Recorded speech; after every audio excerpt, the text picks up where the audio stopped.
Olá pessoal, tudo bem? Eu sou o professor Laécio, aqui do canal Gramática com Laécio, e hoje, olha só, presta atenção, eu vou te mostrar como é que você pode estudar língua portuguesa a partir de questões de provas anteriores e também como você pode mapear os conteúdos que foram cobrados. Faça esse exercício que vai te ajudar muito a resolver as questões e ir bem na parte de língua portuguesa, beleza? Vem comigo, olha só. Basicamente, você primeiro tem que saber qual a banca que vai organizar o seu concurso, né? Um seguidor lá no meu Instagram, laes_prof, ele vai fazer o concurso da Secretaria de Educação do DF e pediu para eu falar como é que ele poderia, né, pedir algumas dicas de como poderia estudar a língua portuguesa. E é exatamente essa dica que eu compartilhei com ele e estou agora compartilhando com vocês. Presta atenção aqui, ó. O concurso anterior foi o Sebrasp que organizou, mas se você está estudando e vai ser outra banca, você pode fazer esse mesmo exercício, beleza? Olha só. Vamos entrar aqui no site do Sebrasp, beleza. E eu vou na parte de concursos, para quê? Para eu baixar as provas anteriores. Então, vão ter várias provas e é interessante você buscar provas que são relacionadas àquele cargo. No caso da Secretaria de Educação, que é o que o seguidor, né, que mandou a mensagem, ele vai fazer, então, buscar ali o concurso anterior, que também foi organizado pelo Sebrasp. Então, ele vai lá em parte de concursos anteriores ou em andamento, beleza, vai abrir, né, a parte do concurso e depois vai abrir a prova, porque você tem aqui os gabaritos e os cadernos de provas. Beleza, separei aqui, já estou com a provinha aberta, ok. Depois que você abrir as provas, né, a prova que você vai analisar, o que você vai fazer? Você vai responder a prova, ver o gabarito, ver o que você acertou e o que você errou, e você vai começar a mapear quais são as suas dificuldades. E ao momento que você for fazendo isso, o que você tem que fazer?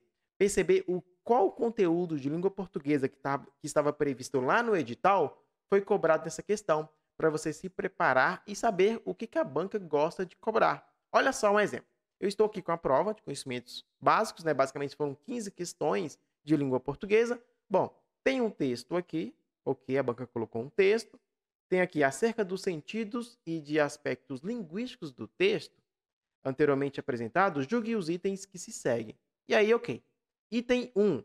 A substituição do vocábulo mostram por demonstram prejudicaria o sentido original do texto. Então, se eu trocar mostram por demonstram, mudaria o sentido do texto? E aí, o que a banca está cobrando aqui? Basicamente, substituição de termos dentro de uma estrutura sintática e semântica, que entra a questão de sinonímia, né? Se eu substituir um termo por outro, vai manter o sentido ou vai modificar o sentido? Aí entra a questão de semântica. Então, o que foi cobrado aqui nesse item 1. E se você for lá no edital, vai ter lá semântica, aí que entra a questão de sinonímia, antonímia, homonímia, paronímia. Bom, então eu já consigo mapear. Pego o meu caderno e coloco. Questão 1, cobrou basicamente substituição de termos e sinonímia.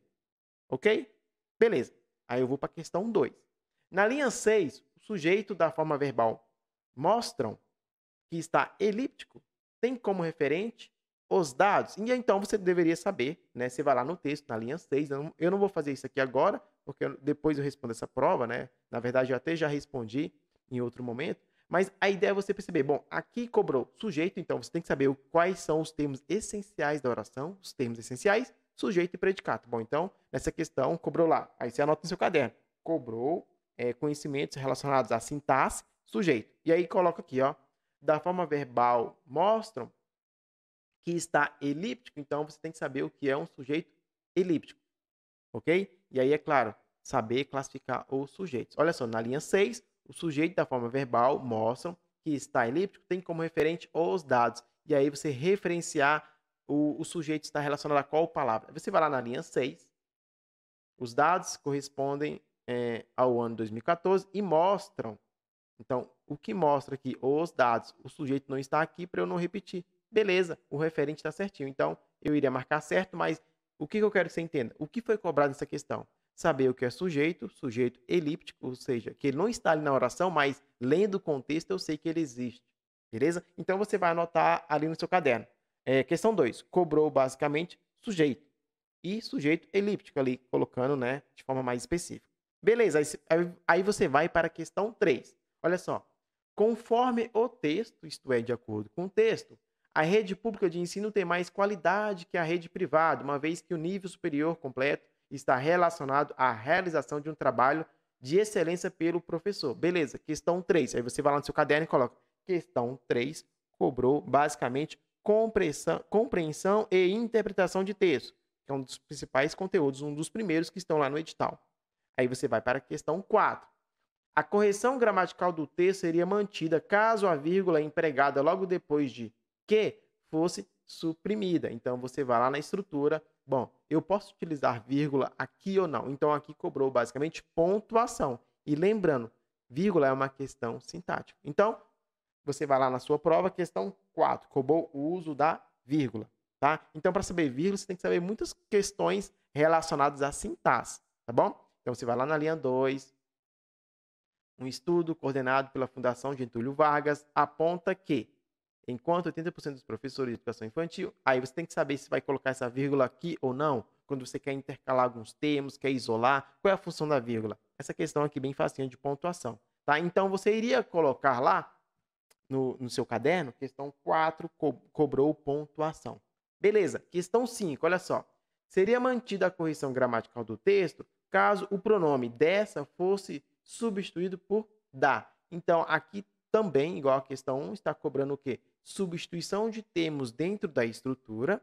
E aqui ele está falando de correção gramatical, não correção semântica. Lá em cima ele falou, ó, questão de sentido, semântica. Aqui, correção gramatical. Então, você iria substituir e ver. Então, questão 5, vou colocar lá.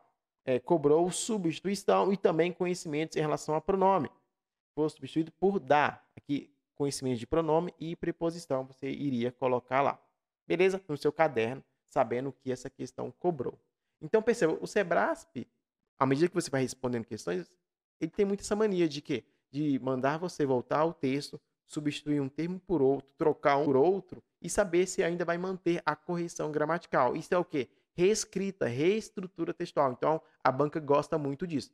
Beleza? Então, sempre quando eu estiver estudando para um concurso que for organizado pelo Sebrasp, eu vou fazer esse exercício, resolver muitas questões nessa lógica.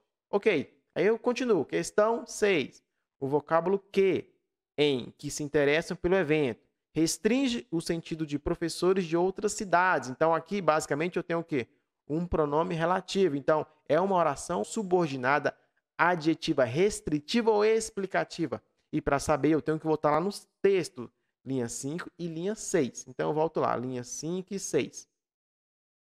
A região central, participaram do evento todos os professores da rede municipal de Paraná e professores de outras cidades, os quais se interessaram pelo evento. Bom, o que aqui é um pronome relativo. Então, eu vou lá no meu caderno e coloco.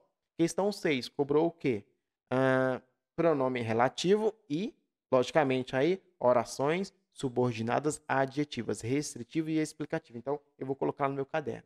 Perceba, eu estou mapeando a prova e vendo o que foi cobrado. E o que de conteúdo que está lá no edital, eu tenho que saber. Você vai fazer isso com várias provas, umas 300 questões, e você vai mapeando. Você vai perceber, vai chegar um momento que você vai perceber o que a banca gosta de cobrar, como é que ela cobra, e aí você vai pegando um jeitinho de responder essas provas.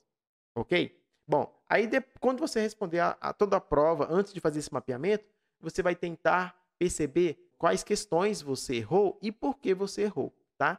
E manter esse caderninho anotando ali o que foi cobrado em cada questão. Isso ajuda muito, muito, muito, muito, porque você vai percebendo qual é o estilo de cobrança da banca em relação à língua portuguesa, né? E vendo ali o que ela gosta de cobrar. Às vezes, em um item, ela cobra ali pontuação, ela cobra sintaxe, ali orações subordinadas, e você vai entendendo a lógica da banca. Beleza? Bom, a dica de hoje é essa. Coloque aqui nos comentários se você entendeu e se você vai fazer esse exercício para se preparar para as provas. Aqui eu utilizei a banca Sebrasp, mas você pode utilizar qualquer outra banca e fazer esse exercício. Belezura? Tranquilaço? Se você não me segue lá no Instagram, laesio_prof, segue lá que eu posto várias dicas, ok? Até a próxima aula, bons estudos e fique com Deus!